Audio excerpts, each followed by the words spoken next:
Growing up in Dublin, I had some visions of the UK. I was born in Manchester but grew up with an Irish family in Dublin. So, my visions of the UK while I was growing up, I thought of England as a strong country, of a rich country full of good, right minded people. The kind of people who saved us from the Germans decades ago. My biggest vision of England was a country of steel, proper power. When I came back in 1989, you could imagine my shock. The first thing that struck me about England in 1989 was how run down it was, how run down the inner cities were. It was an eye opener. But I have to admit, in the next 25, 30 years, they've really got their act together and it's beginning to look a lot less run down.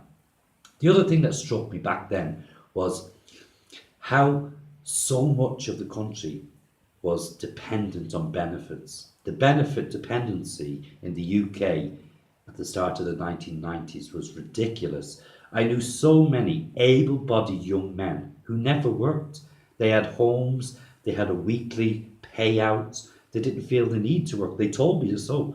There was young girls, as soon as you got pregnant, you struck gold. You were given a house, you were given furniture, you were given weekly benefits. It was crazy. I couldn't get my head. I was brought up to believe that you had to work hard for anything you got in life. And when I turned up here in 1989, that was totally the opposite to what I was taught growing up. But the problem with this benefit system, this amazing welfare system, was it became a magnet to poor people all over the world. Now, 1989, the multiculturalism I see in Britain was already massive. It was eye opening coming from Ireland and never seen any foreigners. Basically, it was unbelievable. Now, I've watched over the last 25 years this immigration accelerate rapidly.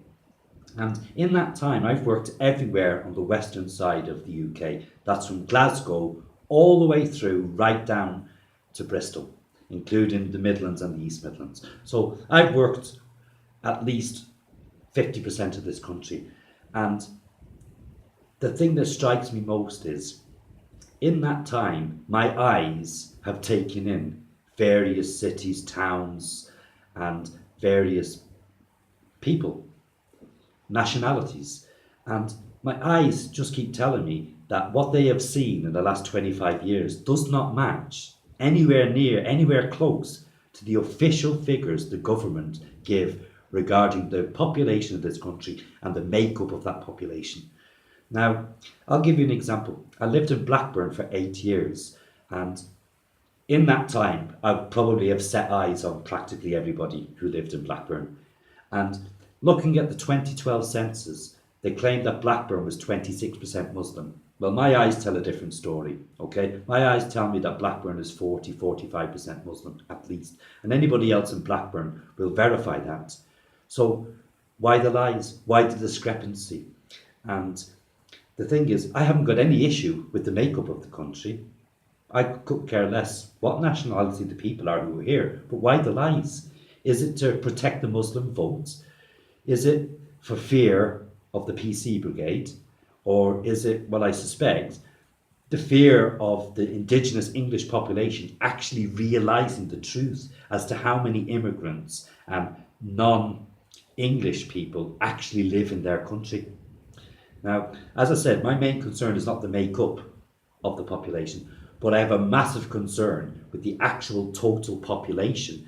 And I really believe that the population of the UK today in 2018 is far in excess of what the government are claiming it to be. Millions and millions and millions in excess. And why is that an issue? It's obvious, yeah? Because the population is so much larger, yeah, it's causing a massive strain on the resources and the infrastructure of this country. It is why the NHS is struggling. You take a young child to hospital on a Saturday, you're sat waiting 5 or 6 hours to be seen. That's with a young child. You see old people sat around for hours because there aren't any beds that they desperately need. Okay, you see the schools, the numbers in classrooms have risen steadily from the 1980s to now, from 25, 28 per class to 40 plus, 45 plus per class, because of the extra population in the country. You see the housing is suffering because there simply isn't enough houses to house the number of people in the country. And the one that's even most obvious is the roads. The road network cannot cope. It has taken a man regularly 2 hours at night to drive home, a 20-minute drive regularly, because the population of the country is far exceeding the official figures. And the most laughable figure I've heard in all my research is that the government is still insisting that 4.8% of Britain is Muslim. Okay? Now, I don't know if they're hiding behind the fact that so many Muslims are now indigenous British Muslims because they were born here. Okay? It has to be the reason. But I'm telling you, my eyes and the eyes of many others I've spoken to, okay, for someone who's travelled half this country, if the eastern side of the country mirrors the side I've seen, which is the western side, then the Muslim population in this country is touching 25+%, not 4.8%. Why the lies? Why is the 2012 census basically so out of kiln with what my eyes are seeing in this country? And the scary thing is, I believe there's millions more people in this country than the official population. Who are these millions? I doubt very, very much if they're British. Okay? So is that why they're being hidden? Is that why the figures are basically being doctored? Thing is, it isn't just the UK, Europe's the same. Everywhere in Europe's the same. Immigration has taken over. Germany has taken over. France, the most beautiful city in the world, Paris, has been turned into a cesspit. Watching videos all the time of Muslims, thousands of Muslims sleeping on the streets of Paris, thousands, hundreds of Muslims rioting in Paris. These videos can be seen in the last 2 years on many YouTube videos, many different internet sites. But they're not seen on the mainstream media in Britain.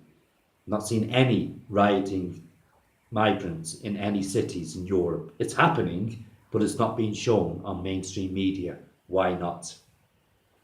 Because the net is closing. People are beginning to realise how serious the problem in Europe of immigration is, and overcrowding is, and overpopulation is. And my issue, again, I will stress, isn't with the makeup of the populations, it's with the numbers. The infrastructure of these countries cannot cope with the excess numbers without everybody suffering. Now, when it comes to immigrants in Britain and foreign nationals in Britain, all the law-abiding foreign nationals in Britain, everybody accepts. And that includes people who came in the 50s and 60s and 70s, who emigrated to this country and who've raised families and generations of families. By and large, there's been no trouble with these people. They've come in, they've been accepted, they've accepted us, and life has been fine. The problem seems to have arisen in the last 10, 12 years. So is it the recent immigrants that have caused all this problem? Because despite what you're supposed to talk about, not talk about, there is a problem in this country with radicalisation of Muslims. There is a problem with terrorists. It's been proven in the Manchester bombings, the London attacks, the London Bridge attacks. The proof is there. You cannot deny these things.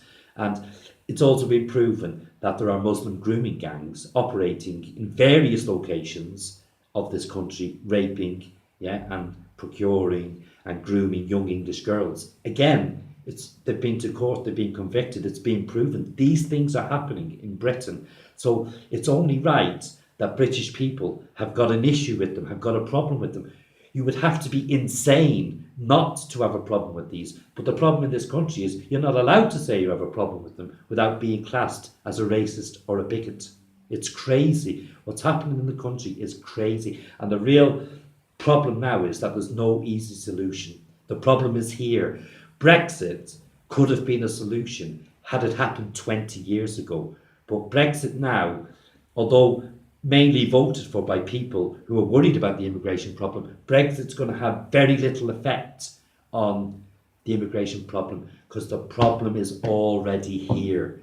Now, it is what it is now. So there isn't any other option but for everybody to try to work and live together in peace and to somehow try to prosper together.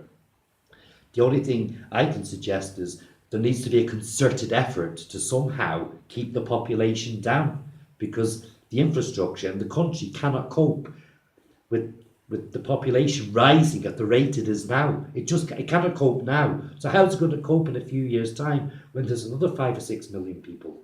It needs to be dropped somehow. I don't have the solution. I just know that that's the answer to the problem. So when it comes to integration, we need to accept each other. Everybody needs to accept now that we all live in Britain. We all in some part are British. So we need to accept each other. We need to integrate as much as we can. We need to respect each other's cultures. But the immigrants most certainly need to respect the culture of the UK. But the problem is, I've got terrible fears because I believe that the cultures are too different. The belief structures are too different. And I think it's going to be a struggle always for these people to gel. And it doesn't bode for a bright future for the UK, whether they're in Brexit or out. It's irrelevant. The thing is, only time will tell. Okay? So that's it. Until next time, feel free to share and subscribe. And take care of yourselves and take care of each other.